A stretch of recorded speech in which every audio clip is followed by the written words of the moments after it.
Alright, Shalom, Salaki about that. The first video cut off. I'm going to continue with the rest of the article and bring out my scriptures.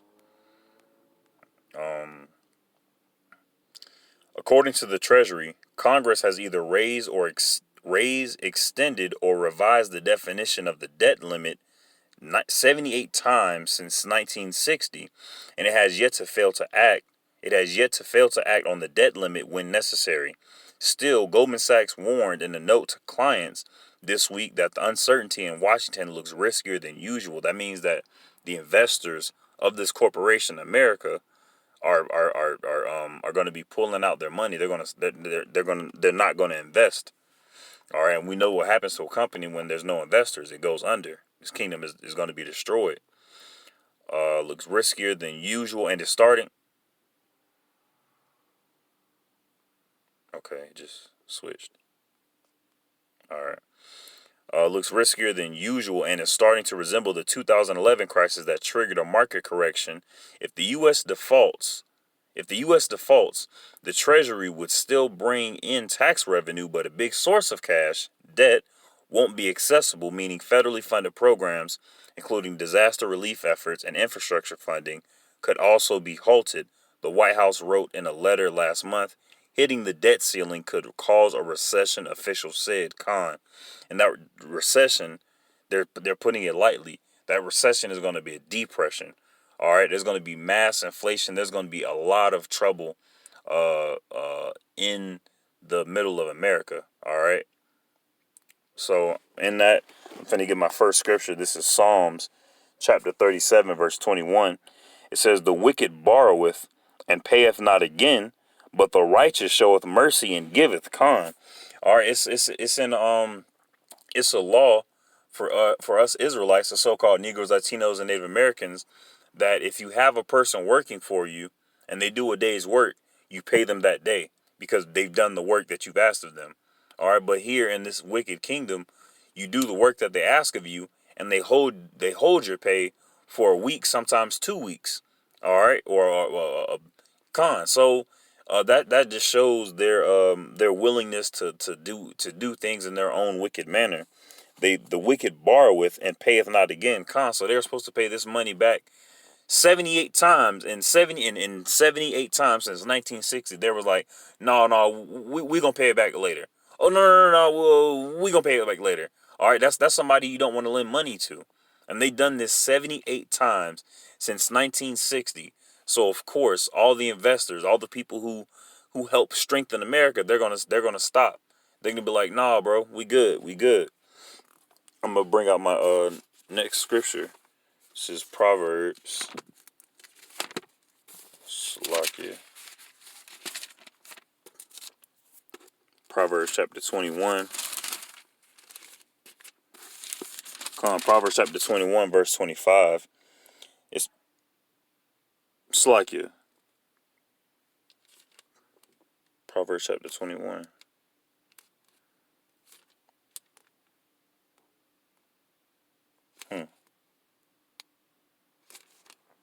Slovakia. I'm looking for my scripture. Proverbs chapter 21, verse 20. Proverbs chapter 21, verse 20. Slovakia, not verse 25. It says, "There is a treasure to be desired, and oil in the dwelling of the wise." So we remain around wise counsel, so that we can always have wise counsel. All right, that's why is a very good thing to dwell amongst the brethren, in sincerity and in truth. All right, but a foolish man spendeth it up. So Esau, he had the ability to receive a blessing from Yahweh Yahushua. Ultimately, he didn't, because it was prophesied even before his creation that it wasn't going to be him. But on a carnal sense, he had the ability to receive a blessing from Yahweh Yahushua to receive the kingdom, but he sold it for some uncooked food. All right, so he spent it up. The world was given into his wicked hands, and look at his fruit. Look at his works. It's all unrighteous. It's all vain. It's all for naught. All right. last scripture.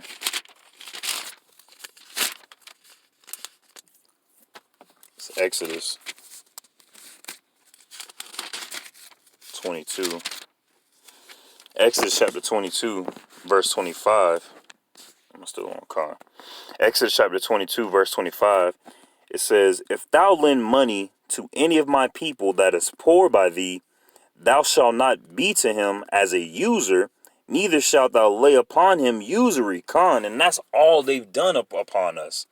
All right, they've only taken the carnal chains off of us. All right, they still have spiritual chains upon our people. All right, they have them they have them going on to Egypt for help, and that's going to be for their destruction.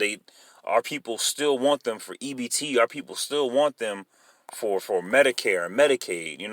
Yahweh Shai, he made this earth for us. There's herbs and stuff like there's herbs and plants and animals that can help us truly give us what we need, only what we need. When you